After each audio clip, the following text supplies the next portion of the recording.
Internet বন্ধের যে নাটক করা হয়েছিল, প্রধান যে নিউক্লিয়াস শেখ হাসিনা তার নির্দেশে এই ইন্টারনেট প্রোভাইডার যারা আছে, বিটিসিএল আছে এবং বাংলাদেশ সাবমেরিন কেবলস পিএলসি, এরাও চিঠি দিয়ে জানিয়েছে যে তারা কার কার নির্দেশে এটা বন্ধ করেছে। গতকালকে একজন আসামিকে আমরা জিজ্ঞাসাবাদ করেছি, সাবেক আইসিটি প্রতিমন্ত্রী জোনায়েদ আহমেদ পলক।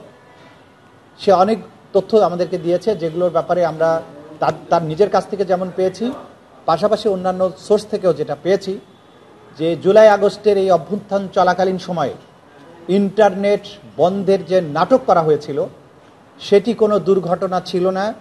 খায়ের টাওয়ার বা কোন টাওয়ারে আগুন লেগেছে এগুলোর কোনো ব্যাপারই ছিল না।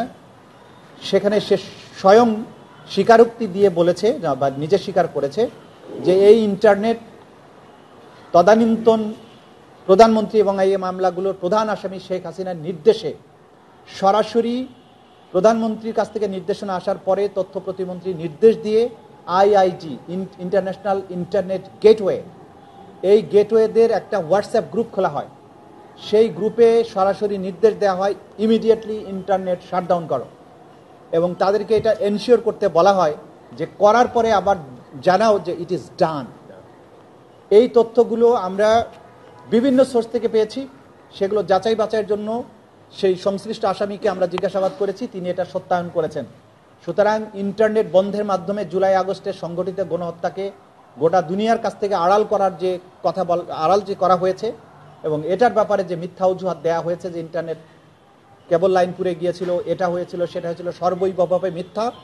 সম্পূর্ণ প্রধান যে নিউক্লিয়াস শেখ হাসিনা তার নির্দেশে, তার পরবর্তী কমান্ডার জোনায়েদ আহমেদ পলকের পরবর্তী নির্দেশে এই ইন্টারনেট প্রোভাইডার যারা আছে, বিটিসিএল আছে এবং বাংলাদেশ সাবমেরিন কেবলস পিএলসি, এরাও চিঠি দিয়ে জানিয়েছে যে তারা কার কার নির্দেশে এটা বন্ধ করেছে। সুতরাং এই রাষ্ট্রীয় সংস্থাগুলোকে বাধ্য করে তদানীন্তন ক্ষমতাশালীরা, এই আসামিরা বাংলাদেশের ইন্টারনেট শাটডাউন করেছিল এবং এই গণহত্যাকে এক্সপেডাইট করেছিল। এই তথ্যগুলো আকাররূপে আমরা পেয়েছি, এগুলোকে আমরা ফর্মুলেট করছি এখন, এগুলোকে আমরা বিচারের উপযোগী করে কোর্টে প্রেজেন্ট করব।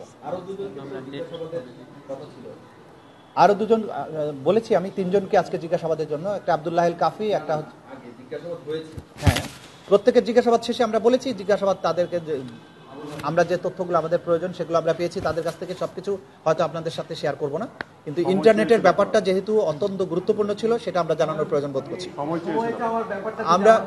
আমরা সময় চেয়েছি, সময় তো আসলে আমাদের চাওয়ার বিষয় না।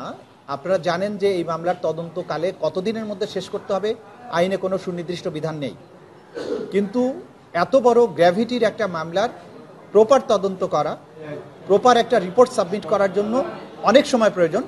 সেক্ষেত্রে আমরা ধাপে ধাপে কোর্টের কাছ থেকে সময় নিচ্ছি যাতে করে আমাদের প্রোগ্রেসটা যথেষ্ট হয়েছে কিনা এটা আমরা কোর্টকে দেখাতে পারি।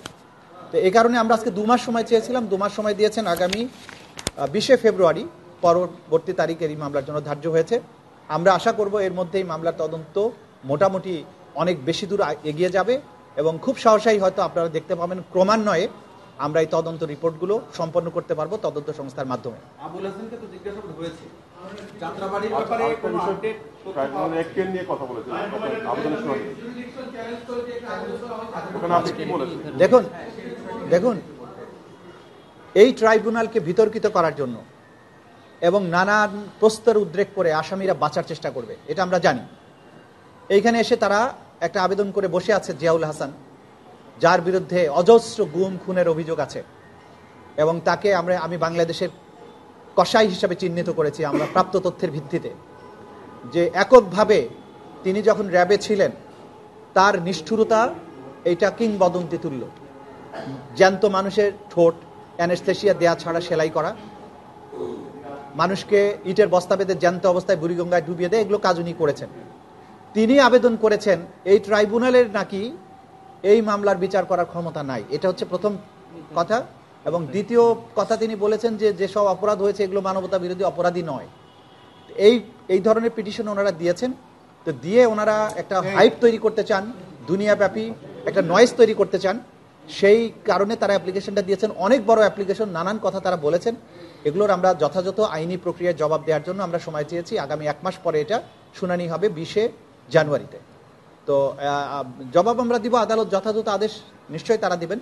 কিন্তু আমরা আপনাদেরকে যেটা জানাতে চাই যে এই ধরনের উদ্যোগ একের পর এক নেওয়া হবে এটাকে বিতর্কিত করার জন্য, কিন্তু আপনাদেরকে আমরা এনশিওর করতে চাই জাতির কাছে যে এই ট্রাইব্যুনাল, তদন্ত সংস্থা, প্রসিকিউশন সম্পূর্ণ নিরপেক্ষভাবে, ভয় ভীতিহীনভাবে, নিরলসভাবে কাজ করে যাচ্ছে এবং যাবে। যে মানবতা বিরোধী এই বাংলাদেশের মাটিতে হয়েছে, জুলাই আগস্টে যে গণহত্যা হয়েছে, তার আগে যে সমস্ত গুম খুন সহ অপরাধ হয়েছে, সেগুলোর বিচার সম্পূর্ণ নিরপেক্ষ এবং আন্তর্জাতিক স্ট্যান্ডার্ড অনুযায়ী এই বাংলাদেশের মাটিতে অনুষ্ঠিত হবে। এই ব্যাপারে আপনারা নিশ্চিন্ত থাকুন।